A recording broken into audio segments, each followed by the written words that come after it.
Peggy 3.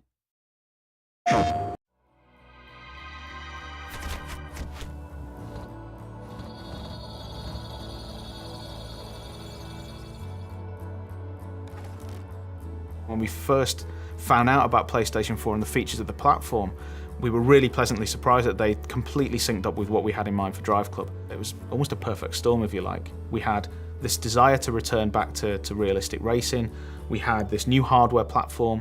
It was just nice to finally align with both the platform and our own desires as a studio and try and kind of bring that game to life.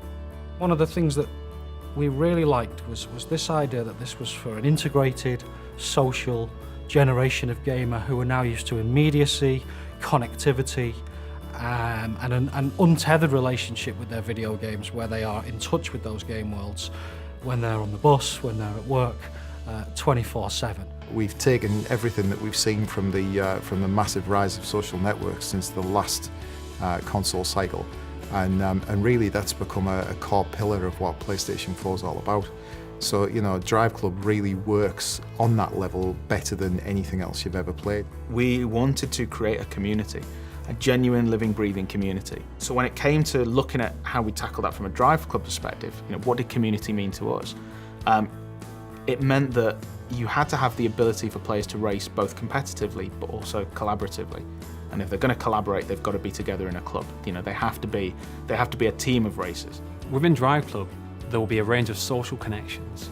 So you'll immediately be able to see all of your PlayStation Network friends, but then you'll also be able to see all of your friends and their connections within inside the game. So you'll be able to see how your friends are connected to other people. But we'll essentially make it very easy using the social connection feature to be able to find the perfect club for yourself. What we want to achieve with Driveclub is basically a game which transcends the standard racing experience. We want to make it so that it's motivated and driven by the community itself. So it's very much a case of players getting involved, creating their own events, and actually building a community around the tools that we offer them. So at the core of Driveclub, you have the ability to, anything that you do in the game, any time that you set, any score that you set, you can bundle that up as a challenge and then send it to friends, club mates, even complete strangers. You know, you can pass this data on to them and say, look what I did, I dare you to beat it. Challenges are not just to send and forget. Basically, you're put into a leaderboard with those people, and so for the set duration of the time of the challenge, you can compete to sort of better yourself. In addition, once the challenge has been sent out, if people like that challenge, they can start competing in it or even forward it on to their friends, and so there's an opportunity for those challenges to go viral. One of the key ways the PlayStation 4 really enhances the multiplayer experience in Driveclub is the fact that every single section of every one of our tracks, our real-world kind of breathtaking, beautiful vistas, has data that can be turned into challenges for the best times, the best drift settings, the best 0 to 60 records on every straight, on every bend, on every turn, every piece of camber, every surface type has data that can be turned into challenges which can then be sent to others. That's only achievable on this console with this brilliant new emphasis on connected gameplay. Driveclub isn't a professional racing series. This isn't Formula One or IndyCar or anything like that. This is just a bunch of people that love cars, that love racing, that want to compete together, collaborate together, that just want to turn up to a location and just put their tyres on the asphalt, you know?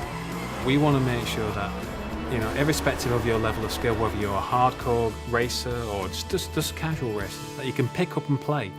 But it has those layers of depth inside there, so if you are a skilled player, you can shave off those tenths of a seconds per lap. But if you are a casual player, you can pick it up and play and still post a good lap time. We want people to be able to pick up the car and go, this is fun, I can tell the difference between that car and get around this corner, look at me drift, isn't it brilliant?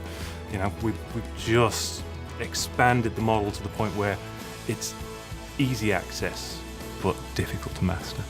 It's very much a case of everything that we do in this game is going to make the player feel cool. We want to actually make people understand the fact that this isn't a hardcore racer. It's not a simulation in any way, shape or form.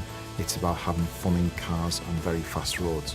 And of course, you know, being able to actually send out that information and by cool videos, screenshots, and even sharing it to things like Ustream and the like is absolutely integral to that.